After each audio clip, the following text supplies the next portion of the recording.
Bonjour et bienvenue à tous dans cette vidéo d'analyse hebdomadaire, d'analyse des marchés. Comme d'habitude, on va analyser l'euro-dollar, le Bitcoin, l'Ethereum, le S&P, le Nasdaq, le DAX, le Dow, le Eurostoxx, le CAC, le pétrole et l'or. Et le FTSE. J'ai oublié le FTSE, l'indice anglais. Alors, semaine encore incroyable, hein. Première semaine, si je ne dis pas de bêtises, première semaine de février, première semaine pleine du mois de février. Alors, on a eu un mois de janvier assez exceptionnel en trading, vraiment un très beau mois de janvier.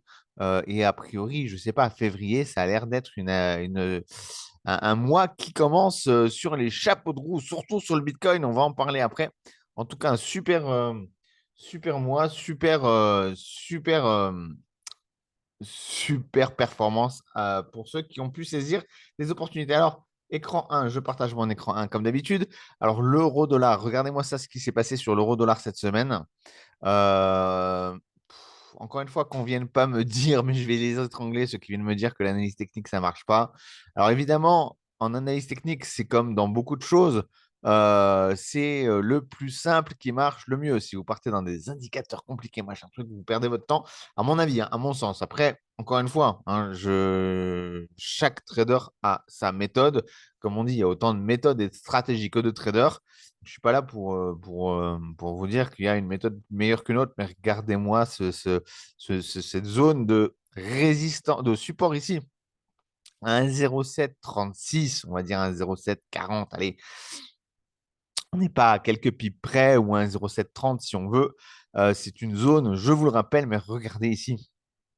Donc cette zone, on avait travaillé cette zone ici en septembre, ici en novembre, ici en décembre et là au mois de février, mais ce rebond quasiment parfait sur ce support. Alors là, qu'est-ce qui va se passer pour la semaine à venir? En plus, on est sur la moyenne mobile 100 jours ici.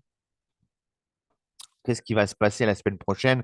Donc, soit une hausse jusqu'à 1,0840, ce qui semble être le scénario privilégié actuellement. Euh, Notons quand même que la semaine dernière, je vous avais dit qu'on devrait aller chercher cette zone de support. On est allé la chercher. On n'est pas allé la casser. On aurait pu la casser. La cassure n'est toujours pas exclue. Il faudra quand même surveiller si on ne retourne pas en début de semaine sur la zone de support, mais probablement que non.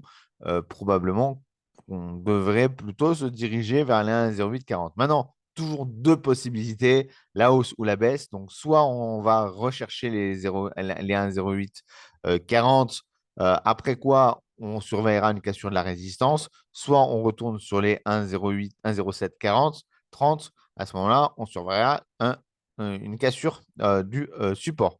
Voilà. Mais là, franchement, on est dans une configuration technique quand même très, très belle. Il n'y a pas à dire. Le Bitcoin. Alors, le Bitcoin, rappelez-vous, je vous avais dit que j'étais plutôt short hein, sur le Bitcoin. Je pensais vraiment qu'en cette configuration, on serait allé chercher le support. Donc, je me suis trompé. On n'est pas allé chercher le support. Par contre, on est allé casser la résistance. Et ici, mais alors ça c'est pour les traders que nous sommes, c'est du pain béni, j'ai envie de dire, cassure. Et là, bam, on est directement allé chercher la résistance suivante. Donc, potentiellement, là, on va voir, on a l'air d'avoir des difficultés à casser la résistance. Donc, qu'est-ce qui va se passer? Soit on repart sur les 1,43, soit on arrive finalement à casser la résistance. Ce serait de direction à 50 000 $. Voilà. Donc, cette résistance des 47 500, on va dire, grosso modo, est un niveau très important. Il faudra surveiller ça cette semaine, la semaine à venir, enfin la semaine prochaine, hein. Je vous rappelle, c'est une analyse. Là, on est le 10, je vous enregistre, on est le 10. C'est une analyse pour le 12 au 16 février, hein. Donc, franchement, super beau scénario d'analyse technique. Et sur l'euro-dollar, il est très propre, ce scénario d'analyse technique, comme sur le Bitcoin, très propre aussi, franchement. Alors moi, vous savez, j'adore trader les cryptos, c'est super propre. Malheureusement, je suis engagé sur un trade qui me bloque un petit peu et j'ai pas pu saisir l'opportunité parce que j'aurais été trop exposé, j'aurais pris trop de risques, je me serais exposé à un appel de marge. Bon, mais sinon, il y avait vraiment une super opportunité à prendre cette semaine là sur le Bitcoin. Je la regrette. Bon, faut pas regretter. Il y a toujours des bonnes. Les opportunités sont là. Et il y en aura toujours en bourse, hein. Alors, sur l'Ethereum, c'est un peu plus compliqué. Alors ici, ça c'est devenu plutôt un support. Donc je le mets en rouge. Euh, c'est un peu plus compliqué parce qu'ici, j'aurais eu tendance à dire, après la cassure de ces deux supports importants, j'aurais eu tendance à dire que donc celui-là, c'était surtout celui-là le plus important, à 2365, 2370. J'aurais eu tendance à dire que c'était celui-là le plus important. Après, il y en avait un petit ici que j'ai rajouté à 2438. Mais j'aurais eu tendance à dire qu'une fois que ces deux supports, ces deux résistances étaient passées, j'aurais eu tendance à dire que bon, bah, c'était un aller simple pour les 2700. Sauf que là, on voit quand même le marché freine en milieu de course. Donc, il faudra suivre ça avec beaucoup d'attention. Ça va être intéressant de suivre ça. Maintenant, je pense que la hausse du Bitcoin a, sur les cryptos, capté tout l'intérêt des investisseurs. Et du coup, l'Ethereum bah, est moins dans le feu des projecteurs, on va dire, que le Bitcoin. Et c'est peut-être pour ça que la hausse s'est arrêtée en cours de route. Mais n'empêche que techniquement, ça devrait continuer au moins ici jusqu'à 2600, voire 2700. Le S&P 500. Alors, le S&P 500, on atteint des plus hauts historiques. Donc, le S&P 500, enfin, vous voyez, depuis le mois d'octobre, c'est une hausse perpétuelle, sans fin, sans limite, une hausse de 21% depuis le mois d'octobre. Donc, c'est énorme. Avec donc la meilleure stratégie à faire, on est dans des zones inconnues. La meilleure stratégie à faire, c'est de racheter les replis. Donc, vous voyez, bah, par exemple, ici, tac, on a eu un repli sur les supports, on peut acheter. Là, on a eu un repli sur les supports, on peut acheter. Il faudra attendre un repli sur le support pour acheter. Il n'y a pas grand-chose d'autre à dire sur les indices américains maintenant, si ce n'est qu'acheter les retours sur les supports. Voilà. C'est également le cas du Nasdaq. Pareil, même configuration. On a eu vous voyez, à chaque fois ici, tac, on revient sur le support, tac, on revient sur le support, tac, on revient sur le support. Et bien là, on va attendre, tac, de revenir sur le support avant de se repositionner à la hausse. Pareil, le Nasdaq, combien de hausse depuis le mois d'octobre? 27% de hausse depuis le mois d'octobre. Donc, moi, je ne vais pas m'amuser à shorter les indices américains. Là, la meilleure stratégie à faire, c'est d'attendre un retour sur un support et de se positionner à l'achat. Le Dow Jones, c'est un peu différent sur le Dow Jones. On est moins précis, on est moins haussier. Alors, bien sûr que si, en fait, on est aussi, regardez, si on regarde depuis le mois d'octobre, on est aussi sur 20% de hausse. Donc, on est aussi sur des marchés super haussiers, mais on voit quand même ici une résistance qui se forme à 38 700. On a l'air d'avoir du mal à la franchir. Donc, attention, on pourrait tenter un short pour un retour vers les 38 000. Mais attention, shorter les indices en ce moment, c'est chaud. Je vous le dis, je vous en parlerai après, j'en paye les frais. Ou alors attendre, comme ici, un retour sur le support ici ou ici avant de se repositionner à l'achat. Le CAC 40, alors j'ai aucune idée de ce qui s'est passé sur le CAC 40. Ah, alors des gros gaps encore une fois, là. C'est pas évident hein, ce qui se passe sur le CAC 40. Alors ici, j'ai envie de. Ce support-là, il m'embête. Et je pense qu'il est plus compliqué qu'autre chose. Je pense qu'ici, on peut lui donner plus d'importance. Grosso modo, voilà à quoi ça devrait plus ou moins ressembler. Lecture assez difficile quand même. Tiens, on va regarder ce que nous dit ProRealTime. Parce que vous savez, ProRealTime, quand j'ai un doute comme ça, sur mon analyse, ProRealTime, en général, ils ont un algorithme qui peut nous aider grandement. Alors, ProRealTime, je vais supprimer tout ça. ProRealTime en un jour. Qu'est-ce que me dit ProRealTime? Ouais, vous voyez, c'est plus ou moins ça en fait. Bon, bah, vous voyez, en fait, j'étais pas satisfait finalement de mes tracés, mais finalement, ils sont plutôt corrects par rapport à l'algorithme de ProAltime. peut-être regarder. Ouais, je suis moins fan des canaux obliques, mais bon, quand même. Moi, je vous conseille de télécharger Pro Real Time quand même. Enfin, pas le télécharger, mais l'utiliser parce que vous pouvez l'utiliser gratuitement sans téléchargement, sans rien. C'est la version web que j'utilise ici parce qu'ici, si on a un doute, vous avez l'algorithme qui vous trace les supports résistance, vous ne pouvez pas vous tromper. Donc ici, on est là, on est à 7647, on est relativement haut, donc on va attendre, moi je pense, un retour sur les 7600 pour se positionner à l'achat. S'il y a une cassure des 7700, on va dire, là, ça sera un fort signal d'achat. Il ne faudra pas attendre un retour de la baisse avant de se positionner à l'achat.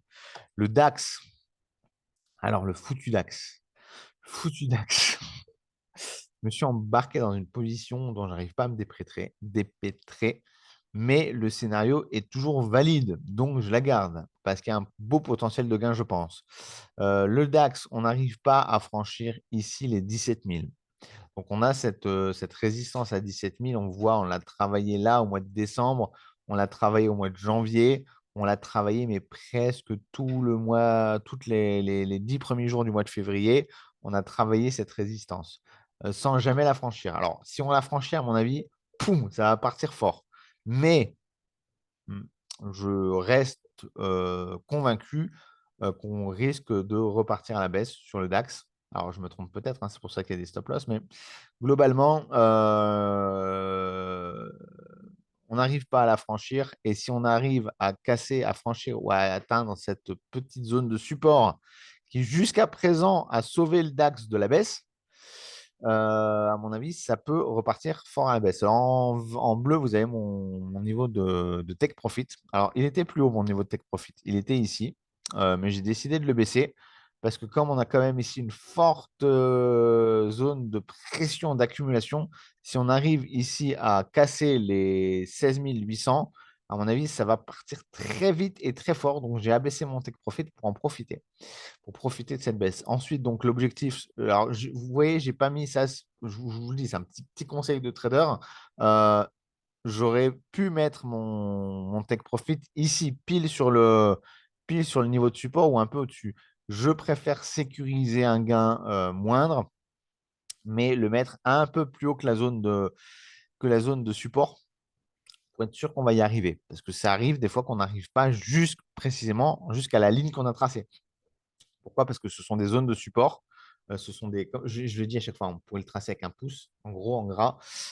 Donc voilà, pour info, mon take profit est là. J'espère que ça va se déboucler la semaine prochaine. Alors, si ça se déboucle par une hausse avec mon stop loss, bah tant pis. Si ça se déboucle par une baisse en allant chercher mon take profit, alors là, ce sera merveilleux. Donc, ce qu'il va falloir suivre, c'est cette zone de 17 000 résistance qui est primordiale. Où est-ce qu'on va ouvrir lundi? Ça va être primordial aussi. Cette toute petite zone, elle est petite, cette zone de support à 16 800, mais elle a toute son importance quand même, parce que c'est elle qui est le dernier rempart avant une baisse jusqu'à 16 400, grosso modo. Voilà. Oh zut, j'ai la machine à laver. J'espère que ça ne fait pas trop de bruit parce que je ne vais pas recommencer tout l'enregistrement. Normalement, ça devrait aller. J'espère que ça va. Le FTSE. Alors, le FTSE, pareil, très beau scénario technique. On est allé ici chercher la zone de résistance ici, qu'on ne l'a pas, ouais, on a fait un faux signal. Alors ça c'est embêtant. On a fait une fausse cassure. Donc bon, bah, ça ne peut pas marcher à tous les coups. On a fait une fausse cassure, mais par contre ici on est retourné sur cette zone de support et le marché a freiné sa chute ici sur les 7600 points. Donc là, ce qu'il va falloir suivre, c'est une potentielle cassure ici des 7600 avec potentiellement une baisse jusqu'à 7500 ou un retour en cas de rebond jusqu'à 7700. Bon. L'Eurostock 50, alors c'est à l'instar du CAC 40 et du DAX, bah, c'est une vraie envolée qui est en train de se produire sur l'Eurostock. Ça ressemble un peu à ce qui se passe sur les indices américains. Donc là, ma recommandation, ce serait d'attendre un retour sur les 7000, sur les 4650, 70, sur cette zone-là, pour jouer potentiellement une hausse. Si jamais le CAC et le DAX venaient fortement à baisser, bah, ça pourrait quand même créer une cassure ici. Et à ce moment-là, on retournerait à 4560. À surveiller donc tout ça de près. L'or, alors l'or, on est toujours dans ce trading range, hein. Toujours dans ce trading range, on évolue. Alors on est remonté, on est rebaissé. On ne passe pas en dessous de 2017, on ne monte pas en dessous des 2050. On évolue dans un mouchoir de poche depuis quelques temps. Donc, qu'est-ce qui va se passer? Il ne faut pas oublier que les taux d'intérêt mettent aussi les marchés sous pression, surtout l'or et les indices. Donc, qu'est-ce qui va se passer? Est-ce qu'on va rebondir?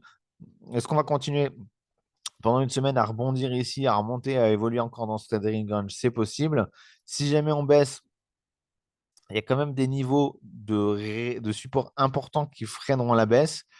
Pareil pour la hausse, on évolue on est vraiment on est sur 100 dollars d'évolution, quoi. Donc, si on arrive à casser à la baisse, ça peut baisser fort. Si on arrive à casser à la hausse, ça peut casser très fort aussi. Le pétrole, alors le pétrole, regardez-moi ça. Alors ça, c'est devenu un support. On va le marquer là en tant qu'en rouge.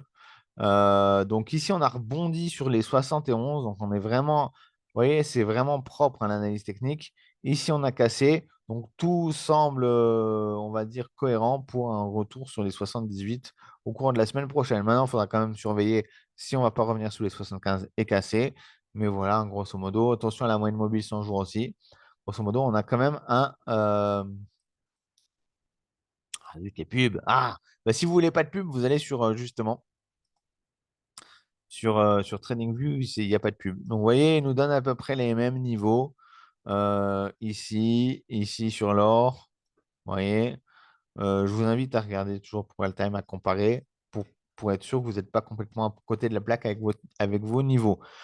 Et si vous êtes débutant, que vous ne connaissez pas comment tracer correctement vos niveaux, vous ne vous posez pas de questions. Pro Time, il vous les trace vous-même, pour vous, automatiquement. Voilà, bon, je vous souhaite une bonne journée, un bon week-end, une bonne semaine de trading. On se retrouve très bientôt sur ma chaîne YouTube.